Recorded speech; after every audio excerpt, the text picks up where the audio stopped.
lot of archers that are just starting out with archery or bow hunting, a lot of times tend to have bad form and can make a lot of mistakes that really can affect how you're shooting, your accuracy, your consistency, and your overall performance.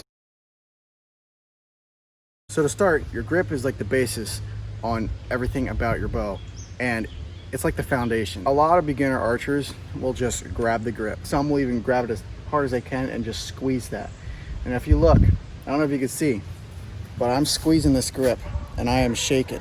It is twitching like crazy. That's gonna cause a lot of problems.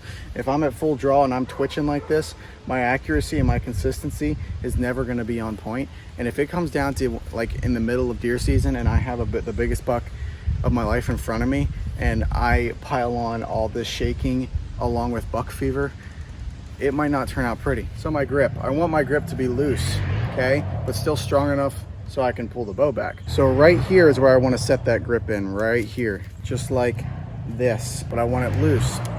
So when I'm at full draw, it's loose. I'm not squeezing it and shaking the bow. It's a loose grip like this, and I'm nice and still, just like this. Number two, your anchor point. When I draw back, I want to be at a good anchor point. So there's this thing on this bow right here called a kisser button. If I have a kisser button, I want this right at the corner of my cheek. This is kind of just like a cheat for a lot of people. I like a kisser button because it's pretty easy for me to just find my anchor point. I pull back, get it on my anchor point, and I'm good. And then I make sure my grip is good, my anchor point is good, and then my release. Then I get my anchor point, the kisser button right on the corner of my mouth. Now we have a solid anchor point and a solid form right here. Now, with those two things combined, it's going to help prevent torquing. Torquing is when the bow moves back and forth like this. Whoop, back and forth like this. And the string on this cam is coming off at an angle like that. It's not straight up and down, it's coming off like that. That can ruin the performance of the bow, and your arrow can fishtail and go whoo, cattywampus, ruin your shot. So I have with me my TruBall release. This is a handheld 4-finger release. When I pull back, I'm gonna have a good grip. I'm gonna have my good anchor point, and I'm gonna squeeze the trigger and release like that.